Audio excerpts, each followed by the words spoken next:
እስቲ ያስቡት፣ አንድ ገበያ ውስጥ ወርቅ፣ ቅመማ ቅመም ወይም ውድ ሐር ሳይሆን ጥበብን ብቻ የሚሸጥ ነጋዴ ቢኖር። አዎ ልክ ነው የሰማችሁት፣ ጥበብ። የእኛም እንግዳ እና በጣም ጥልቅ ታሪክ የሚጀምረው ከዚሁ ነው። በደመቀችና በተጨናነቀች ከተማ አደባባይ ላይ አንድ ሰው በጣም ልዩ የሆነ ነገር እሸጣለሁ ብሎ ቆሟል።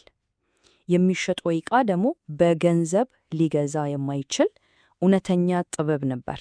ይህ ሰው ፋሪስ ይባላል። ሱቁን ስትመለከቱ ከሌሎቹ በጣም የተለየ ነው።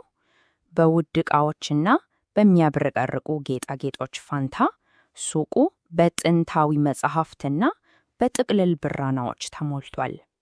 የሚገርመው ደግሞ ከደሃው ገበሬ አንስቶ እስከ ንጉሡ አማካሪ ድረስ ሁሉም ሰው የሕይወትን እንቆቅልሽ ለመፍታት ምክር ፍለጋ የሚመጣው ወደ እሱ ነበር። እንግዲህ የፋሪስ ምክር ዝም ብሎ ቀላል መልስ አልነበረም። ሰዎችን እንዲያስቡ፣ የራሳቸውን አመለካከት በጥልቀት እንዲፈሹ የሚያደርግ አይነት ነበር እና የባህሪው በቀጥታ ወደ መጀመሪያው ታሪካችን ይወስደናል፣ ወደ አንድ ስግብግብ ነጋዴ ታሪክ። ሐሰን ይባላል። ሀብታም ነጋዴ ነው፣ ግን ያለው ሀብት አይበቃውም። የበለጠ ለማግኘት ባለው ከፍተኛ ፍላጎት ታቷል። ሌት ተቀን የሚያስበው ስለ ወርቅና ስለ ዲናር ብቻ ነበር። በቃ በከተማ ውስጥ ከማንም በላይ ባለጸጋ ለመሆን የሚያስችለውን ሚስጥር ካገኘ ማንኛውንም ዋጋ ለመክፈል ዝግጁ ነበር። እንግዲህ እዚህ ጋር ነው ታሪኩ ይበልጥ የሚገርመው። ፋሪስ በምክሩ ላይ የነበረው እምነት በጣም ከፍተኛ ስለነበር አንድ ውል ገባ። ምክሩ ካልሰራ ለሐሰን የከፈለውን 5000 ዲናር በእጥፍ እንደሚመልስለት ቃል ገባለት። አስቡት እስቲ፣ ለጥበብ ነጋዴው ይሄ እጅግ በጣም ትልቅ አደጋ ነበር። ሐሰን ይህንን ሲሰማ በንዴት ሊፈነዳ ምንም አልቀረው። ምንድነው ይሄ?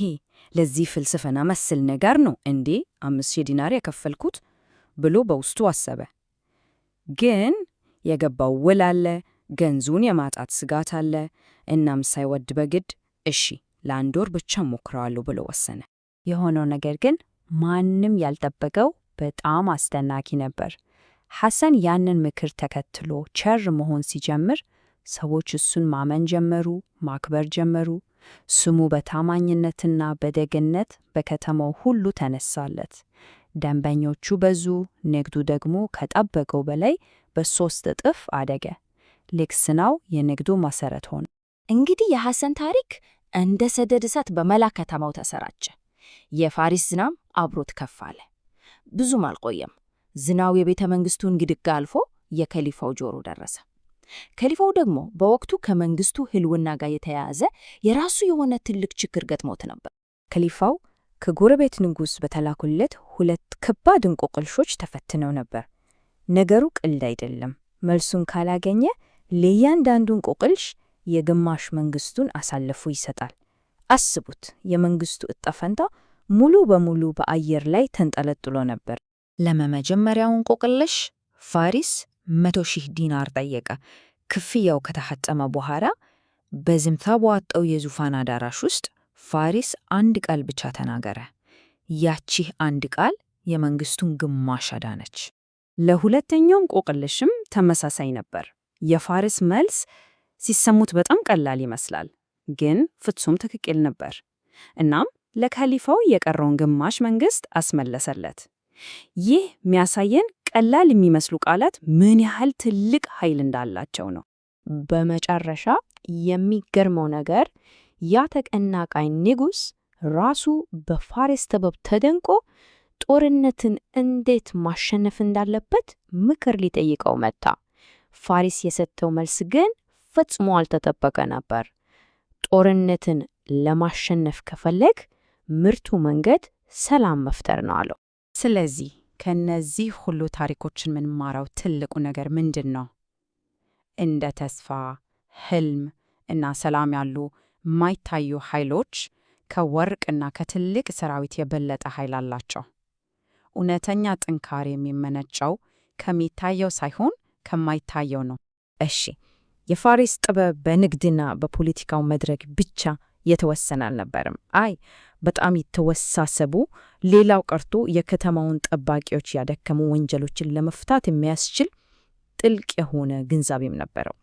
ይህንን ምክር የሰጠው ዩሱፍ ለተባነ አንድ ወጣት ነው። የዩሱፍ ችግር ምን ነበር? የአባቱ ሱቅ ደጋግሞ በተመሳሳይ ምስጢራዊ ሌባ ተዘርፏል። መፍትሄ አጥቶ ተስፋ ቆርጦ ነበር። ምክንያቱም ሌባው ምንም አይነት አሻራ ትቶ አያውቅም። ፋሪስ ለዩሱፍ የሰጠው ምክር ግን በጣም የሚገርም ነበር። ሌባውን እንዳትፈልገው አለው። በምትኩ የሌባውን ኩራት ተጠቅመህ ራሱ ወደ ወጥመዱ እንዲገባ አድርጋለሁ። አስቡት፣ ሌባውን የሚይዘው አካላዊ ወጥመድ ሳይሆን ስነ ልቦናዊ ወጥመድ ነበር። እግዱም ልክ እንደተባለው ሰራ። ሌባው ከማንም በላይ ብርጥ መሆኑን ለማሳየት ባለው ከፍተኛ ጉጉት በቀጥታ ወጥመድ ውስጥ ገባ። እና ይሄ ምን ያሳየናል? አንድን ሰው ታላቅ የሚያደርገው ነገር፣ ለምሳሌ ኩራቱ፣ ያው ነገር ትልቁ ድክመቱም ሊሆን እንደሚችል ነው። እንግዲህ የነጋዴውን ታሪክ አየን፣ የከሊፋውን አየን፣ የወጣቱ የዩሱፍንም ታሪክ አየን። ከነዚህ ሁሉ ታሪኮች በኋላ አንድ ትልቅ ጥያቄ ይነሳል። የፋሪስ ጥበብ እውነተኛው ዋጋው ምን ነበር?